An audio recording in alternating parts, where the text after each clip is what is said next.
Thousands of our fellow Americans will die. You know what the crazy thing is? We're all gonna die. Yeah, and I have here that everyone will die. Do you have that? So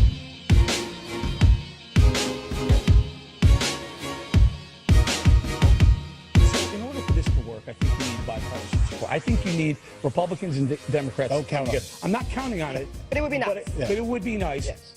When you listen to something like this, you realize that's asking a whole heck of a lot. Take a listen to this. Watch this right here from yesterday. I know this is a sensitive issue, but I'm going to raise it. And that is that the horrible and unspeakable truth is that if this legislation were to pass, thousands of our fellow Americans every single year will die.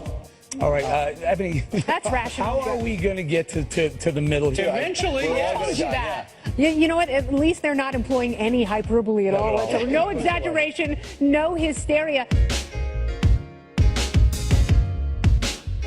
And I'll tell you something else, which I find a bit disturbing. Just yesterday, PolitiFact reviewed a statement I made on Meet the Press on Sunday. You tweeted that issue of saying that, yes, you know, you thought people would die. And then Senator Orrin Hatch retweeted you and said, this brief time when we were not accusing those we disagree with of murder was nice while it lasted. Any regrets at using the rhetoric you used? Chuck.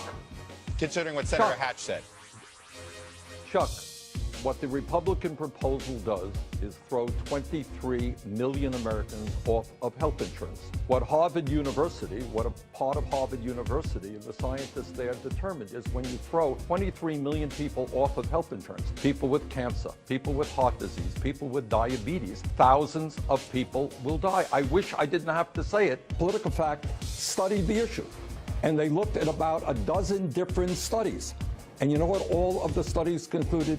Thousands of people will actually die. That's not Bernie Sanders. That is doctors, that is scientists who look at this issue. And they can't predict. There's no way unless they're absolutely psychic. This is not me.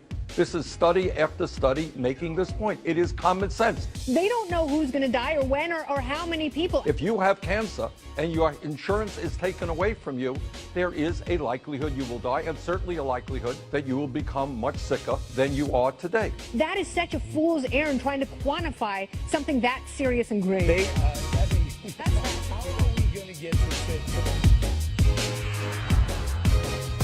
That's the facts. Unpleasant, but it's true.